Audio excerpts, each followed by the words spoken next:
നമ്മുടെ കോച്ച് എപ്പോഴും ടഫായിരിക്കും.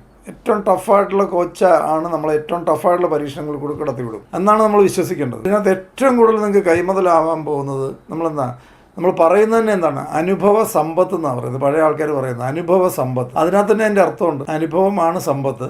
അത് നാളെ പൈസ ആവാനുള്ളതാണ്, അസറ്റ് ആവാനുള്ളത്. അൺഫോർച്ചുനേറ്റ്ലി പല ആൾക്കാരും അനുഭവം എന്നൊന്നും പറഞ്ഞ് നിർത്തിപ്പോവും, സൂയിസൈഡ് ചെയ്യും.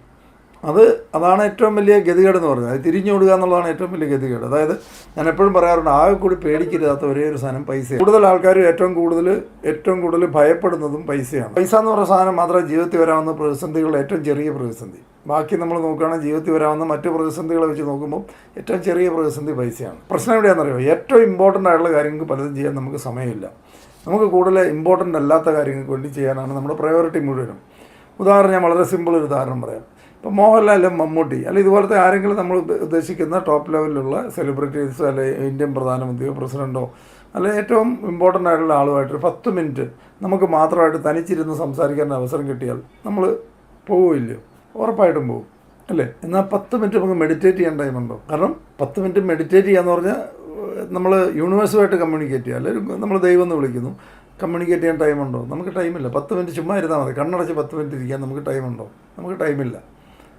നമ്മൾ ഹെൽത്ത് മെയിൻറ്റെയിൻ ചെയ്യാൻ ടൈമുണ്ടോ? അതിനെക്കുറിച്ച് ചിന്തിക്കാൻ സമയമുണ്ടോ? നമ്മുടെ പ്രയോറിറ്റി അതിന് മാത്രം, അതിന് സമയമില്ല. ഒരു ബുക്കിൻ്റെ ഒരു പേജ് വായിക്കാൻ നമുക്ക് സമയമുണ്ടോ? ദിവസം ഒരു പേജ് വെച്ച് വായിക്കാൻ തീരുമാനിച്ചാൽ ഒരു വർഷം ഒരു 365 പേജ് കംപ്ലീറ്റ് ആവും. ഒരു ബുക്ക് ഒരാൾ എഴുതുന്ന എത്ര കാലത്തെ ചിന്തയാണ് ഒരു ബുക്കെല്ലാം എഴുതാൻ പറ്റുന്നത്? എത്ര നിങ്ങളൊരു പേജ് ഒന്ന് എഴുതി നോക്കണം, അന്നേരം മനസ്സിലാവുള്ളൂ എഴുതാണെങ്കിൽ എന്തുമാത്രം മൈൻഡ് അതിനകത്ത് വരണം. ഒരു ബുക്ക് ഒരാൾ എഴുതുന്ന എത്ര കാലത്തെ ചിന്തകളിൽ നിന്നാണ് ഒരു ബുക്ക് എഴുതാൻ പറ്റുക?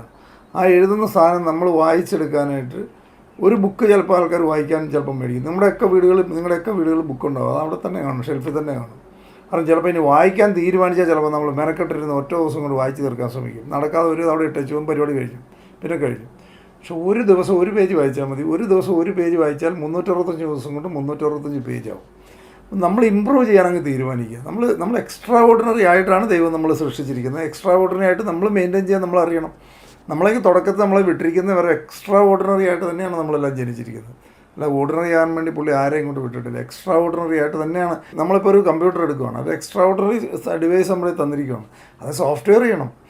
ഏത് സോഫ്റ്റ്വെയറോ ചെയ്ത് അതിനനുസരിച്ച് അത് വർക്ക് ചെയ്യുള്ളൂ, അതിൻ്റെ കുറ്റമല്ല. എന്ന് പറയുന്ന പോലെ നമ്മൾ ഇതിനകത്ത് നമ്മൾ ഏറ്റവും ഇമ്പോർട്ടൻ്റ് ആയിട്ടുള്ള കാര്യങ്ങൾ എന്താണെന്ന് നമ്മൾ ആദ്യം ജീവിതത്തിൽ വിജയിക്കുക എന്ന് പറയുന്ന ഡിസിഷനാണ്. അതൊരു ഡിസിഷനാണ്. ഇതിനിടെ ഇഷ്ടം പോലെ ചലഞ്ചസ് വരും, ഇഷ്ടം പോലെ ഹഡിൽസ് വരും. നിങ്ങൾ ഏത് മേഖലയിൽ വിജയിച്ച് നിൽക്കുന്ന ആൾക്കാർ നോക്കിയാൽ ഇത് മാത്രം ചലഞ്ചസ് കഴിഞ്ഞിട്ടായിരിക്കും അവിടെ വരുന്നത്. ഇതിനിടയിലൊക്കെ ഒത്തിരി പേരുണ്ടായിരുന്നു, അവരെല്ലാം ഇടയ്ക്ക് വെച്ച് പോയവരാണ്. ഇത് കൺസിസ്റ്റൻ്റ് ആയിട്ട് ഞാൻ അത് കഴിഞ്ഞിട്ട് പോകുള്ളൂ എന്ന് പറഞ്ഞ് തീരുമാനിച്ച് നിൽക്കുന്ന ആൾക്കാർക്ക് വിജയമുള്ളൂ. അങ്ങനെയുള്ളവർക്കാണ് വിജയിക്കാൻ പറ്റും.